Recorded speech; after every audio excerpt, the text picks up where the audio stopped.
별표 여러분, 혹시 아침 신문을 보거나 스마트폰 글자를 읽을 때 저도 모르게 눈을 찌푸리며 돋보기 안경부터 찾고 계시지는 않나요? 눈앞이 뿌옇고 침침해질 때마다 나도 이제 늙었구나, 노안이 왔나 보다 혹은 백내장 수술을 해야 할 때가 된 건가 하며 덜컥 겁부터 나셨을 겁니다. 하지만 오늘 제가 드리는 말씀을 들으시면 그 걱정이 희망으로 바뀌실 겁니다. 침침하고 흐릿한 눈의 90%는 우리가 흔히 생각하는 노안이나 수술이 필요한 백내장이 아니라 바로 관리만 잘하면 충분히 좋아질 수 있는 안구건조증 때문이라는 사실 알고 계셨나요? 안녕하세요.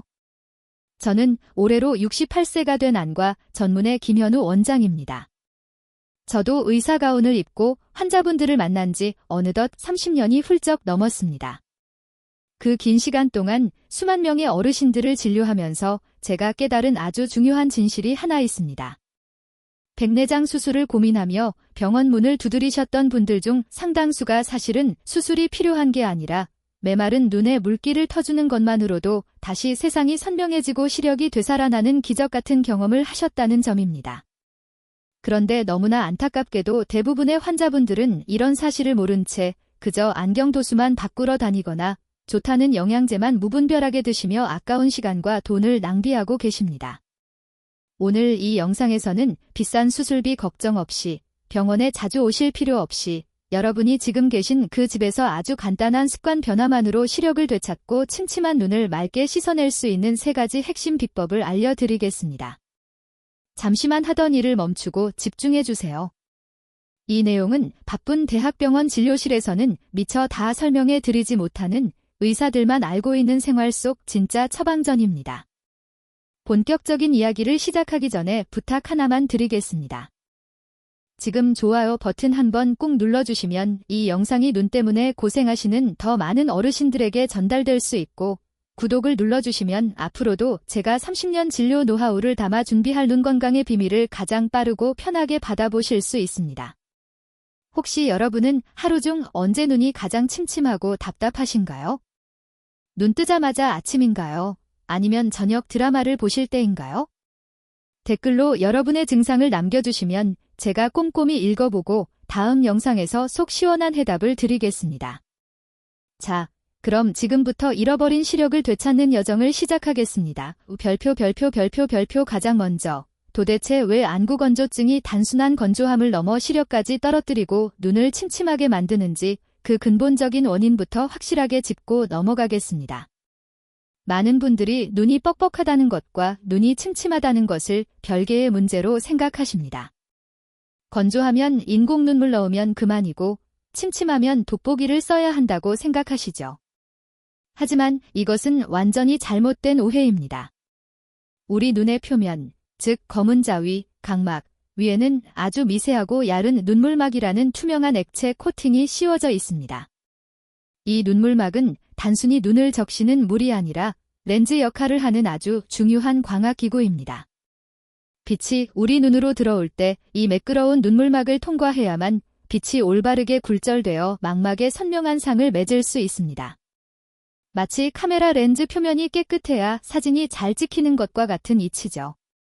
그런데 노화나 환경적인 요인으로 안구건조증이 생기면 이 균일해야 할 눈물막이 마치 가뭄든 논바닥처럼 군데군데 깨지고 마르게 됩니다. 그러면 눈으로 들어오는 빛이 매끄럽게 통과하지 못하고 울퉁불퉁한 표면에서 사방으로 난반사되어 흩어지게 됩니다. 그래서 사물이 겹쳐 보이거나 안개가 낀 듯 뿌옇게 보이고 시야가 흐려지는 것입니다. 여러분, 혹시 눈이 너무 침침해서 인공 눈물을 한 방울 똑 떨어뜨렸더니 순간적으로 세상이 쨍하고 선명해진 경험 다들 있으시죠? 그게 바로 내 눈의 시력 문제가 아니라 눈물막이 깨져서 시야가 흐렸다는 가장 확실한 증거입니다. 안경을 바꿀 게 아니라 눈물을 채워야 한다는 신호인 것이죠. 별표 두 번째 원인은 바로 각막의 미세 손상입니다. 우리 눈꺼풀은 하루에도 수만 번씩 깜빡이며 눈을 닦아주는 와이퍼 역할을 합니다. 그런데 윤활유 역할을 하는 눈물이 부족하면 어떻게 될까요? 마른 유리에 와이퍼를 작동시키면 끼익 소리가 나며 유리에 기스가 나듯이 건조한 눈꺼풀이 각막을 긁으면서 표면에 수많은 미세한 상처를 내게 됩니다. 유리창에 잔기스가 많이 나면 밖이 뿌옇게 보이는 것처럼 각막에 상처가 쌓이면 빛이 산란되어 시력이 급격히 떨어집니다. 실제로 안구건조증을 방치하다가 각막 손상이 심해져서 교정 시력이 0.3, 0.4까지 떨어지는 경우를 진료실에서 정말 많이 봅니다. 이런 분들은 난시가 생긴 것처럼 글자가 2개, 3개로 겹쳐 보이기도 합니다. 세 번째 문제는 ���증입니다. 눈물은 단순한 맹물이 아닙니다. 우리 눈에 들어오는 세균과 바이러스를 죽이고 씻어내는 천연살균 소독제이자 면역 물질입니다. 그런데 눈물이 마르면 눈은 무방비 상태가 되어 세균이 번식하기 좋은 환경이 됩니다. 이로 인해 눈꺼풀 염증, 결막염, 심하면 각막염까지 발생하게 되죠. 염증이 생기면 눈이 시리고 아픈 것에 그치지 않고 혈관이 확장되어 눈이 빨갛게 충혈되고 끈적한 눈곱이 자주 끼게 됩니다. 이런 염증 반응 자체가 시야를 가리고 눈을 더 침침하게 만듭니다. 여기서 정말 무서운 점은 안구건조증을 그냥 좀 뻑뻑한 거겠지 하고 대수롭지 않게 여기며 장기간 방치했을 때입니다. 만성적인 염증과 반복된 각막 손상은 결국 돌이킬 수 없는 시력 저하를 초래할 수 있습니다. 실제로 저희 병원에 오셨던 72세 김남희 어르신은 신문 글씨가 도무지 보이지 않아 백내장 수술을 결심하고 오셨습니다. 하지만 정밀 검사 결과 백내장은 아주 초기 단계였고 진짜 원인은 심각한 안구 건조증으로 인한 각막 손상이었습니다. 수술 대신 건조증 집중 치료와 생활습관 교정을 처방해 드렸고 불과 한 달 만에 돋보기 없이도 신문 헤드라인을 읽으실 수 있게 되었습니다. 여러분, 눈이 침침하다고 무조건 나이 탓, 백내장 탓만 하며 포기하지 마십시오. 진짜 범인은 당신의 눈이 목말라 비명을 지르고 있는 건조함일 수 있습니다. 별표자. 이제 원인을 알았으니 해결책이 궁금하실 겁니다. 비싼 돈 들이지 않고 병원에 매일 가지 않아도 집에서 스스로 내 눈을 촉촉하게 되살리는 첫 번째 방법, 바로 진공눈물의 올바른 사용입니다. 많은 분들이 인공눈물을 눈이 뻑뻑해서 못 참겠을 때 한 번 넣는 진통제 정도로 생각하십니다. 하지만 안과 의사로서 강조합니다. 인공눈물은 통증을 줄이는 약이 아니라 눈을 보호하고 치료하는 보약이자 방패입니다. 앞서 말씀드린 대로 인공눈물은 깨진 눈물막을 다시 매끄럽게 연결해주는 역할을 합니다. 자동차 앞 유리에 흙탕물이 튀었을 때 워셔액을 뿌리고 와이퍼를 닦으면 시야가 깨끗해지죠. 인공눈물을 넣는 순간이 바로 그 워셔액을 뿌리는 순간입니다. 깨진 눈물막 사이사이를 채워주어 빛이 다시 올바르게 들어오게 하고 시야를 맑게 만들어줍니다. 그래서 인공눈물은 눈이 아플 때 넣는 게 아니라 눈이 마르기 전에 미리미리 넣어주는 것이 핵심입니다. 그럼 구체적으로 언제 넣는 게 가장 효과적일까요? 첫 번째 골든타임은 바로 기상 직후입니다. 우리는 자는 동안 눈을 감고 있지만 몸의 대사 기능이 떨어지면서 눈물 분비량도 최저로 줄어듭니다. 그래서 아침에 눈을 뜨는 순간이 눈이 가장 바짝 말라있는 상태입니다. 이때 억지로 눈을 뜨고 비비면 각막이 찢어질 수 있습니다. 눈 뜨자마자 머리맡에 둔 인공눈물을 한 방울 넣어주면 밤새 마른 눈에 수분을 공급하고 하루를 상쾌하게 시작할 수 있습니다. 두 번째는 자기 전입니다. 하루 종일 혹사당한 눈에 충분한 수분을 공급하고 잠들면 자는 동안 세포 재생과 회복이 훨씬 원활해집니다. 별표 세 번째는 필요할 때마다 수시로 예방적으로 넣는 것입니다. 책이나 신문을 읽을 때, 스마트폰 유튜브를 볼 때, 컴퓨터 작업을 할 때, 혹은 히터나 에어컨 바람이 강한 곳에 있을 때는 우리도 모르게 눈 깜빡임 횟수가 평소의 3분의 1 수준으로 뚝 떨어집니다. 눈을 안 깜빡이니 눈물은 순식간에 증발해버리죠. 그래서 무언가에 집중하기 전, 그리고 중간중간 의식적으로 인공눈물을 넣어주셔야 합니다. 그렇다면 수많은 인공눈물 중에 어떤 것을 골라야 할까요? 약국에 가면 종류가 너무 많아 혼란스러우셨죠?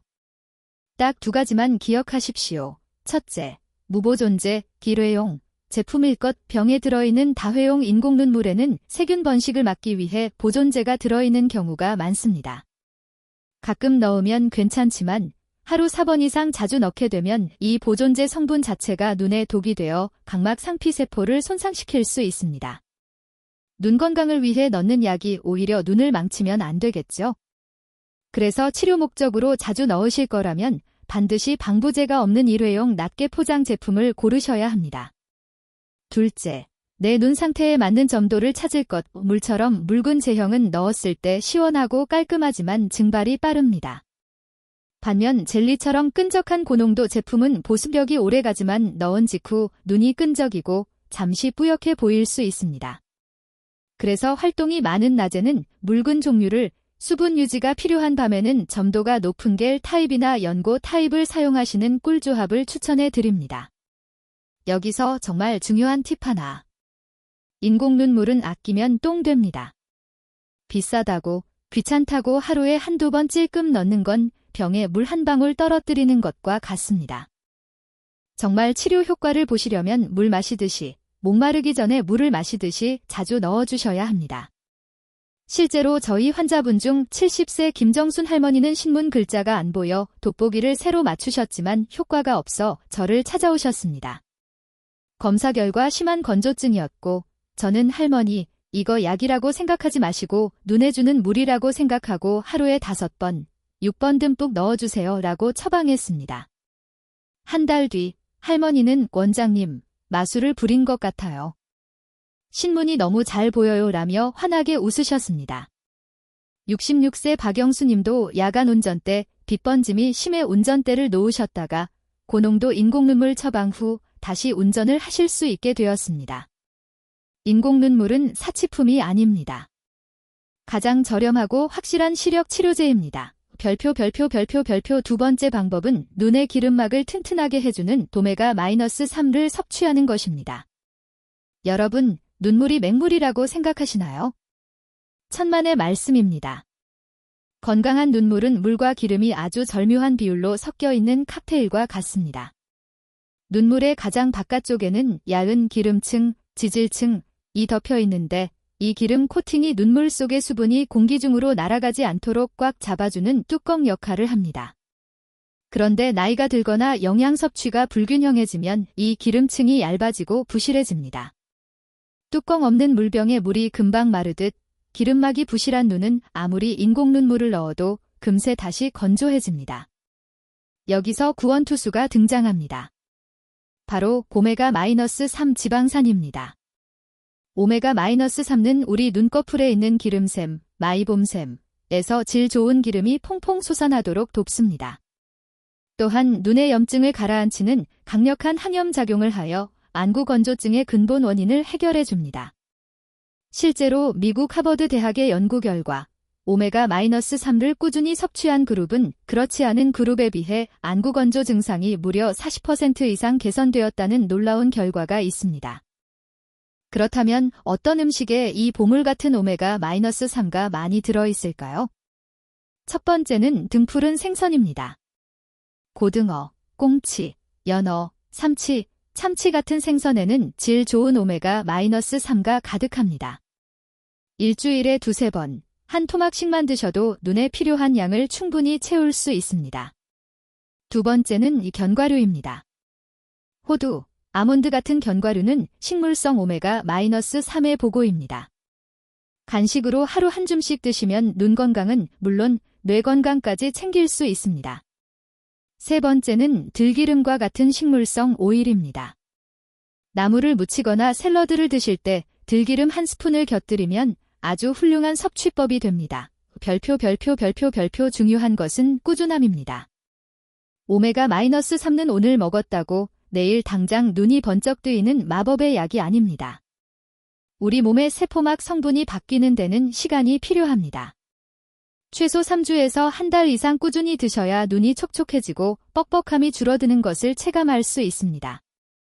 제가 진료했던 72세 이영자 할머니는 하루에 인공눈물을 10개씩 써도 눈이 아프다고 호소하셨던 분입니다. 저는 약 처방과 함께 식단 처방을 내렸습니다. 할머니, 약도 중요하지만 오늘부터 반찬을 바꾸세요. 고등어 자주 드시고 간식으로 과자 대신 호두를 드세요. 할머니는 제 말을 철석같이 믿고 실천하셨고 한 달 뒤 다시 병원에 오셨을 때 인공눈물 사용량이 절반 이하로 줄어들었습니다. 선생님, 눈이 훨씬 부드러워졌어요. 눈 뜨는 게 편해요 라고 하셨죠. 68세 박철수 어르신도 TV 자막이 2개로 겹쳐 보여 고생하셨는데 식사로 챙기기 어려워 고함량 오메가-3 영양제를 추천해드렸고 2달 뒤 검진에서 각막의 미세 염증이 사라지고 시야가 맑아지는 결과를 확인했습니다. 여기서 잠깐 영양제로 드실 분들을 위해 좋은 오메가-3 고르는 법을 딱 정해드립니다. 아무거나 드시면 돈만 버립니다. 첫째, 함량을 보세요. EPA와 DHA의 합이 최소 1000mg 이상인 고함량 제품이어야 치료 효과가 있습니다. 둘째, 흡수율이 높은 아어티지, 알티지, 형 제품을 고르세요. 셋째, 중금속 걱정 없는 소형 어류 추출이나 식물성 제품, 그리고 산패를 막아주는 비타민 E가 포함된 제품이면 금상첨화입니다. 음식으로 섭취하는 것이 가장 좋지만 상황이 여의치 않다면 이렇게 똑똑하게 고른 영양제로 부족한 부분을 채워주시는 것도 현명한 방법입니다. 별표 세 번째, 가장 즉각적이고 강력한 방법은 바로 눈 찜질입니다. 에이, 찜질한다고 눈이 좋아지겠어? 하고 의심하시는 분들 계시죠? 하지만 이건 단순한 민간요법이 아니라 과학적으로 입증된 치료법입니다. 앞서 말씀드린 눈물의 기름층을 만드는 공장이 바로 속눈썹 뿌리 부분에 있는 마이봄샘이라는 곳입니다. 그런데 나이가 들면 이 기름샘 입구가 노폐물이나 굳은 기름으로 막혀버리는 경우가 많습니다. 마치 치약 뚜껑을 열어두면 입구가 딱딱하게 굳어 치약이 안 나오는 것과 같죠. 기름이 안 나오니 눈물은 금방 증발해버리고 눈은 사막처럼 마르게 됩니다. 이때 필요한 게 바로 히트입니다. 따뜻한 찜질을 해주면 굳어있던 버터 같은 기름이 녹아서 액체가 되고 막혀있던 기름샘 입구가 뚫리면서 맑고 깨끗한 기름이 펑펑 나오게 됩니다. 이 기름이 눈알을 코팅해주면 건조증이 사라지고 눈이 편안해지는 원리입니다. 실제 일본 도쿄대 연구팀의 실험 결과 하루 10분씩 2주간 눈찜질을 한 그룹은 안구 건조 증상이 50% 이상 호전되었다고 합니다. 그럼 집에서 어떻게 하는 게 좋을까요? 돈 안 들이고 할 수 있는 가장 쉬운 방법은 수건 찜질입니다. 깨끗한 수건을 물에 적셔 전자레인지에 20에서 30초 정도 돌려 따끈하게 만듭니다. 이때 너무 뜨거우면 화상을 입을 수 있으니 손목 안쪽에 대보고 따뜻하다 싶을 정도, 약 40에서 45도가 딱 좋습니다. 이 수건을 눈 위에 올리고 5분에서 10분 정도 휴식을 취하세요. 식으면 다시 데워서 올려주시면 됩니다. 이 5분의 투자가 막힌 기름샘을 뚫어주는 열쇠가 됩니다. 별표 두 번째는 시중에서 파는 눈찜질 전용 팩이나 온열 안대를 사용하는 것입니다. 팥이나 겔이 들어있어 전자레인지에 데워 쓰는 제품도 있고 USB로 연결해 온도를 일정하게 유지해주는 제품도 있습니다. 매번 수건을 데우기 귀찮으신 분들은 이런 제품 하나 장만하시면 꾸준히 하기에 훨씬 수월합니다. 특히 잠자리에 들기 전 10분, 온열 안대를 하고 누워있으면 하루 종일 긴장했던 눈 근육이 풀리면서 숙면에도 큰 도움이 됩니다. 세 번째는 티백 찜질입니다. 녹차나 캐모마일 차를 마시고 남은 티백을 따뜻한 상태로 눈 위에 올려두는 것입니다. 차 성분의 항산화 효과와 온열 효과를 동시에 볼 수 있어 눈의 피로 회복에 아주 좋습니다. 70세 김순자 할머니는 눈이 너무 뻑뻑해 TV를 30분도 못 보셨는데 제가 권해드린 대로 아침 저녁 세수할 때마다 따뜻한 물로 찜질을 하시고 자기 전 온열 안대를 꾸준히 하신 결과 일주일 만에 번장님, 눈에 모래알 들어간 것 같던 게 싹 사라졌어요. 라고 하셨습니다. 야간 운전이 두려우셨던 68세 이철수 어르신도 꾸준한 찜질로 눈부심이 줄어들어 다시 운전대를 잡으셨고요. 여러분, 찜질은 거창한 치료가 아닙니다. 양치질하듯 매일 하는 습관이 되어야 합니다. 아침 세안 후 5분, 잠들기 전 10분. 이 짧은 시간이 여러분의 눈물샘을 다시 흐르게 하고 빡빡했던 눈을 부드럽게 만들어 줄 것입니다. 특히 요즘처럼 찬바람 불고 건조한 계절에는 찜질의 효과가 그 어떤 약보다 강력하다는 사실 꼭 기억해 주세요. 별표 지금까지 시력을 되살리는 3가지 핵심 비법인 인공눈물, 오메가-3, 눈 찜질에 대해 알아봤습니다. 하지만 아무리 좋은 방법도 잘못하면 독이 될 수 있습니다. 마지막으로 꼭 지켜야 할 주의사항을 딱 정리해 드리겠습니다. 첫째, 인공눈물 사용 시 위생입니다. 인공눈물 입구가 눈썹이나 피부에 닿으면 세균이 약병 안으로 들어가 오염될 수 있습니다. 넣을 때는 살짝 띄어서 공중에서 떨어뜨리듯 넣으시고, 일회용 제품은 질회용이라는 이름답게 뚜껑을 딴 직후 한 번만 쓰고 남은 건 과감히 버리셔야 합니다. 아깝다고 뒀다가 나중에 또 쓰면 세균 배양액을 눈에 넣는 꼴이 됩니다. 둘째, 오메가-3 섭취 시 주의점입니다. 오메가-3는 혈액을 묽게 만드는 성질이 있습니다. 혹시 심장질환이나 뇌혈관 질환으로 아스피린이나 와파린 같은 혈액응고 억제제를 드시는 분들은 오메가-3를 고용량으로 드시기 전에 반드시 담당 내과 선생님과 상의하셔야 합니다. 출혈 위험이 높아질 수 있기 때문입니다. 또한 기름 성분이므로 소화가 약한 분들은 식사 도중이나 식사 직후에 드셔야 속 쓰림이나 비린내 올라옴을 막을 수 있습니다. 셋째, 눈 찜질 시 온도와 타이밍입니다. 뜨거울수록 좋겠지 하고 펄펄 끓는 물수건을 올리시면 얇은 눈꺼풀 피부가 화상을 입습니다. 반드시 따뜻한 정도를 지켜주세요. 그리고 눈이 빨갛게 충혈되거나 다래끼가 났을 때 혹은 결막염처럼 감염성 질환이 있을 때는 찜질을 하시면 안 됩니다. 따뜻한 환경에서 세균이 더 활발하게 번식할 수 있으니까요. 이때는 찜질을 멈추고 안과 치료를 먼저 받으셔야 합니다. 별표 여러분, 우리 눈은 세상과 소통하는 가장 중요한 창문입니다.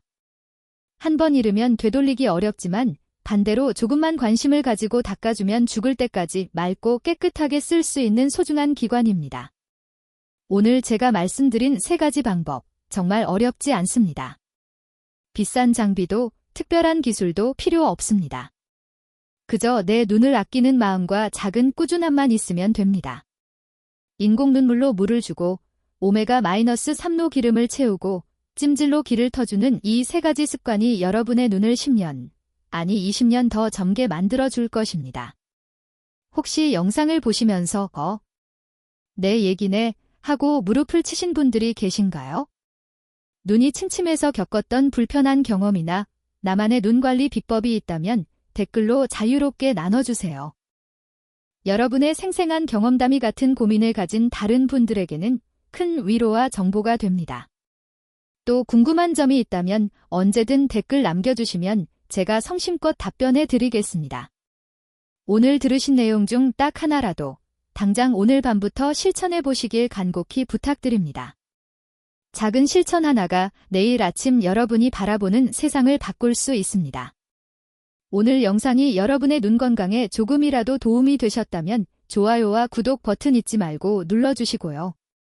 여러분 모두가 안경 없이도 맑고 선명한 눈으로 매일 아침 떠오르는 태양을 기분 좋게 맞이하시길 진심으로 응원합니다. 지금까지 여러분의 눈 건강 지킴이 안과 전문의 김현우였습니다. 감사합니다. 별표.